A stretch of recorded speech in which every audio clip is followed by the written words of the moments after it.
Hey babe, guess what my friend Felicity told me yesterday? What's that? That she believes in UFOs. It's understandable. With the galaxy the size that it is, it's unrealistic to think that we're the only intelligent species. Oh, who's Felicity? I've never heard you mention her before. You know Felicity. She lives next door to Biff. Oh. What is Biff?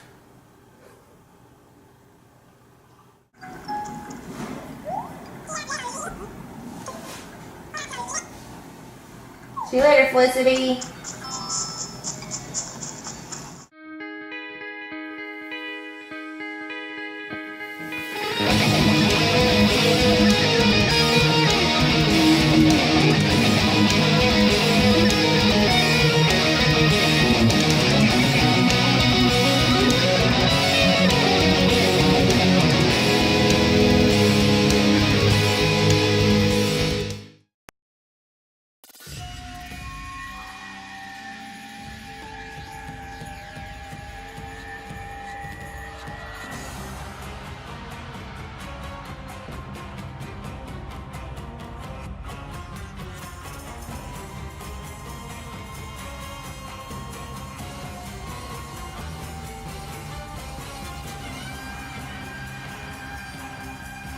Hey, thanks for checking out episode 6 of Player 1 Reviews.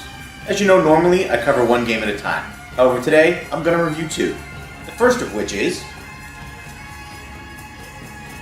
Muramasa the Demon Blade for the Wii. The second game is Muramasa Rebirth for the PlayStation Vita.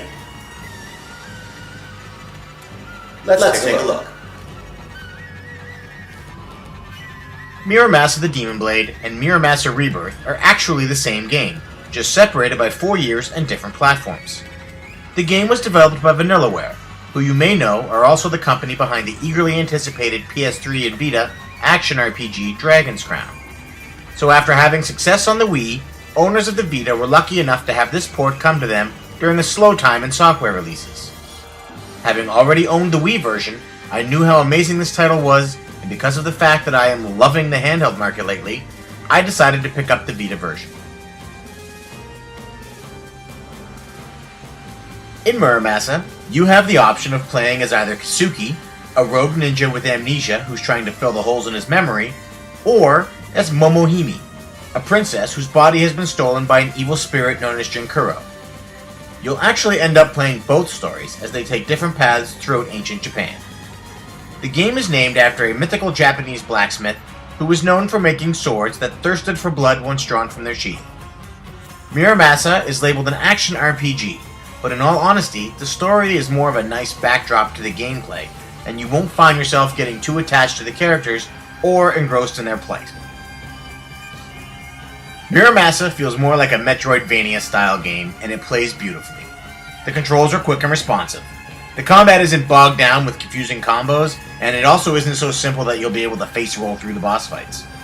The only difference between the Wii version and the Vita is the inclusion of a dedicated jump button for the handheld. This actually is a nice addition, as some of the sword attacks involve pressing up, which is also the jump button on the Wii. It can get aggravating when your character jumps into an attack instead of striking the enemy. There are hidden items in the game as well, but I use that term loosely, as the map tells you which zones have these secrets, and then the secrets sparkle like a lost engagement ring. That doesn't detract from the amount of fun it is fighting the many different enemy types and forging new demon blades to increase your attack power. Muramasa is gorgeous on either platform. The watercolor backgrounds really do pop on the Vita, but they appear to be suited perfectly for the Wii as well, and you won't be able to tell that you're playing on a 480p resolution. The bosses all have very distinct looks, and reaching each one is a treat, as you have to remember to attack sometimes while you're trying to take in all their glory. The music of Muramasa is upbeat and really gets the blood pumping. Boss fight music gives you the sense of impending doom, and the world music for the various regions really blends nicely with the backgrounds. If you happen to get the collector's edition on the Vita, you'll even get a nice 4-track CD with samples of the score. All in all, Muramasa is another fantastic game that may have been lost on some people due to its initial release on the Wii. If you own a Wii, now is the time to track this title down, as most retailers are putting serious discounts on Wii games. If you don't have a Wii, but are a proud owner of the Vita, you should also pick this up. Because honestly, what else could you be playing? Other than Soul Sacrifice, the Vita lineup has been almost as barren as a certain next-gen console that shall remain nameless. Thanks for watching, guys, and as always, if you liked what you saw, please comment and subscribe. I'd especially like to hear any other Vita recommendations you may have. This has been a Cartridge Bros production, and I'm Player One, signing off.